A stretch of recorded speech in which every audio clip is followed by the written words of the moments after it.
Reasoning के सवाल देख के ही सिर चकरा जाता है ना? पर अब टेंशन लेने की कोई जरूरत नहीं। आज के इस विश्लेषण में हम नंबर और अल्फाबेट सीरीज के सवालों को मिनटों में हल करने की कला सीखने वाले हैं। तो आज हम क्या क्या करने वाले हैं? सबसे पहले तो रीजनिंग का जो डर है ना, उसे भगाएंगे। फिर नंबर और अल्फाबेट सीरीज के पैटर्न को पहचानना सीखेंगे। कुछ जबरदस्त मास्टर ट्रिक्स देखेंगे और आखिर में प्रैक्टिस करके सब कुछ पक्का कर लेंगे। तो चलिए शुरू करते हैं पहले कदम से। रीजनिंग का डर खत्म। ये एक ऐसी परेशानी है जिससे लगभग हर कोई गुजरता है। अक्सर ऐसा होता है ना, कोई सवाल सामने आता है और बस समझ ही नहीं आता कि शुरू कहाँ से करें। पर यकीन मानिए, हर उलझे हुए सवाल के पीछे एक बहुत ही सीधा साधा लॉजिक छिपा होता है। तो चलो इसी डर को भगाते हैं और चलते हैं अपने दूसरे सेक्शन पर, जहां हम नंबर्स के पीछे छिपे राज को खोलेंगे। ये सब पैटर्न पहचानने का ही खेल है। जरा इस सीरीज को देखिए स्क्रीन पे, 2, 5, 8, 11 और फिर पहली बार में लगता है कि अरे ये क्या है, पर इसका एक बहुत ही सीधा साधा लॉजिक है। और वो लॉजिक क्या है? देखिए, सिंपल से 3 स्टेप हैं। पहला, नंबर्स के बीच का गैप मतलब डिफरेंस देखो। दूसरा, देखो कि क्या वो गैप बार बार आ रहा है। और बस तीसरा स्टेप, उसी पैटर्न को आगे बढ़ा दो। तो यहाँ देखिए, 2 और 5 के बीच 3 का गैप, 5 और 8 के बीच फिर से 3 का। अरे पैटर्न तो मिल गया, +3 का। तो 11 में 3 जोड़ने पर क्या आएगा? 14। देखा कितना आसान था। अच्छा, अब एक और देखते हैं। 3, 6, 12, 24। यहाँ तो गैप अलग अलग है, पर जरा गौर से देखिए, हर नंबर डबल हो रहा है, मतलब इंटू 2। तो 24 का डबल 48। सिंपल। तो यहाँ से एक गोल्डन रूल याद रख लीजिए, हमेशा पहले डिफरेंस देखो, नहीं तो गुना भाग देखो। पैटर्न तो वहीं कहीं छिपा होता है। ये ट्रिक ज्यादातर सवालों को चुटकियों में हल कर देगी। चलो, नंबर्स का खेल तो समझ आ गया, अब बढ़ते हैं अल्फाबेट सीरीज की तरफ। इसको एक सवाल की तरह मत देखो, सोचो ये एक कोड है जिसे हमें क्रैक करना है। और इस कोड को तोड़ने का सबसे बड़ा हथियार पता है क्या है? बस हर लेटर को उसकी पोजीशन वाले नंबर से बदल दो। मतलब A मतलब 1, B मतलब 2, Z मतलब 26। बस इतना करते ही ये अल्फाबेट सीरीज का सवाल बन जाता है नंबर सीरीज का सवाल। जैसे ये वाला देखो, ACEG क्वेश्चन मार्क।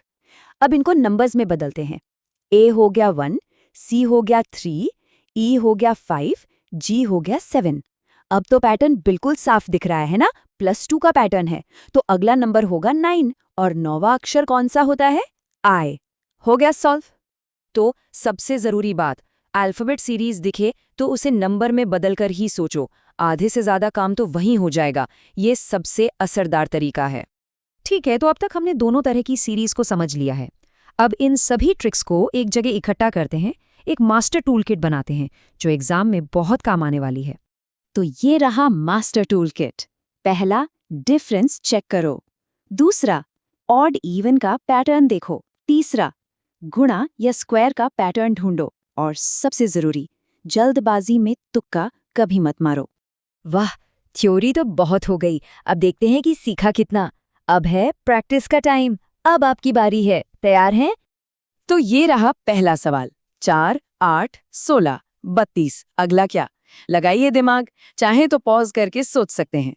और सही जवाब है बी, 64। पैटर्न एकदम साफ है। हर नंबर को 2 से गुणा किया जा रहा है। 32 दूनी 64। चलो अगला सवाल। 1, 4, 9, 16। इसमें क्या लॉजिक है?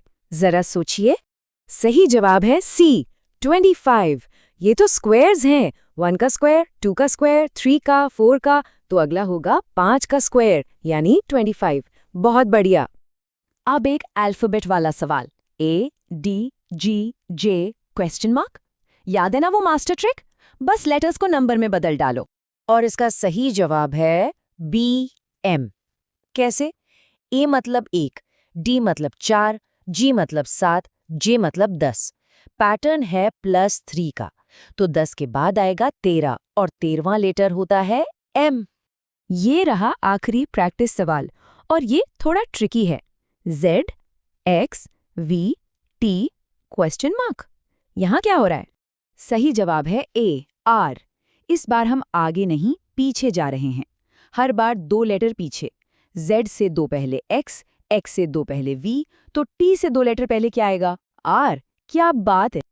तो आज हमने जो भी सीखा उसके बाद एक सवाल तो बनता है।